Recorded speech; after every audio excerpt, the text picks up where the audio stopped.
Hello, everybody. This is Pastor Willie, and this is the encouraging word for today. Is my God too small? Is your God too small? Do I limit God by what I believe He can do? Now, I know in my mind He's unlimited, He can do anything. But in reality, how am I living? We know the right answer, the quote unquote church answer. God can do anything. We know that. His power, He created the world, He created us. He can do anything. We know that. We can answer a test correctly. We can raise our hand. Yes, teacher. Yes, very good. You got the right answer. But do I live with that belief? Or is my God too small? Is your God too small? Do we limit in our minds what it is possible for God to do? Or maybe I should say what we expect God to do. And so what happens is we come against a very difficult situation. And yes, we pray, other people pray, but we really don't believe it's going to happen. You say, oh, that doesn't happen. Yes, it does. Look at the book of Acts. Peter was in prison. He was locked up. He was going to be killed the next day. And it says, but the church was praying for him.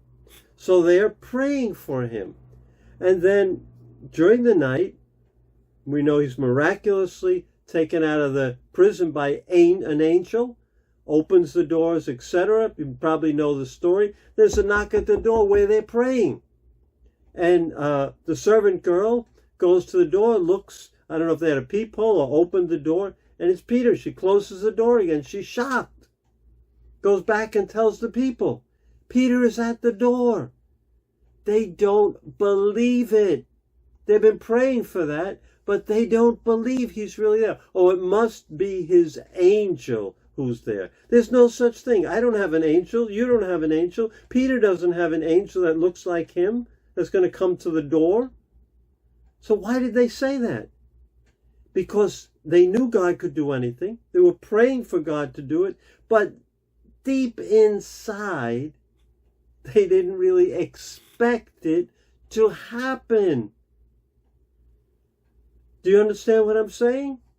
I mean, that brings reality to me. When I pray, do I really expect it to happen? Or if it happens, am I shocked? Wow, I can't believe that happened. Well, you were just praying for it. And that happened in the Bible. In Psalm 78, the psalmist reviews basically the whole history of Israel. And it's a great psalm to read to get like a thumbnail sketch of the history of Israel. And Israel has gotten to a point where they're in a tight spot and they need God's power, but they don't trust God to do what they need. And when we don't trust God to do what you need, you know what we do? We try other things, our own strength, or we try to make things happen, or we take another route. And so in Psalm 78, verse 42, which is very convicting, it says this about the children of Israel. This is when they're in a tough spot. They did not remember his power.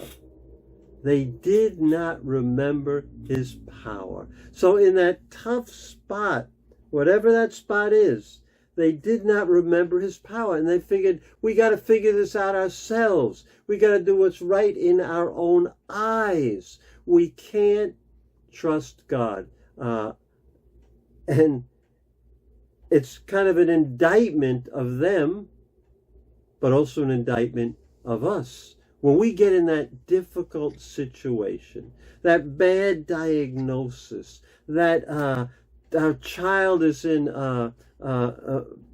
goes a bad way, Yes, we pray, but do we remember God's power? Do we understand his power? Do we believe in his power? Do we stand on his power? So it says they did not remember his power. The day he redeemed them from the oppressor. The day he displayed his signs in Egypt. So he goes back to Egypt with them and reminds them of all the things God did, the wonders he did in Egypt. Turned the river into blood. He sent swarms of flies. He gave them their crops to the grasshoppers, destroyed their vines with hails, their fig trees with sleet, the cattle, the bolts of lightning. He sent angels and even destroyed the firstborn of Egypt. And then they came out. They got stuck at the Red Sea, nowhere to go. The army behind them, the Red Sea in front of them. And what did God do? He parted the Red Sea and brought them to the Holy Land, the Promised Land.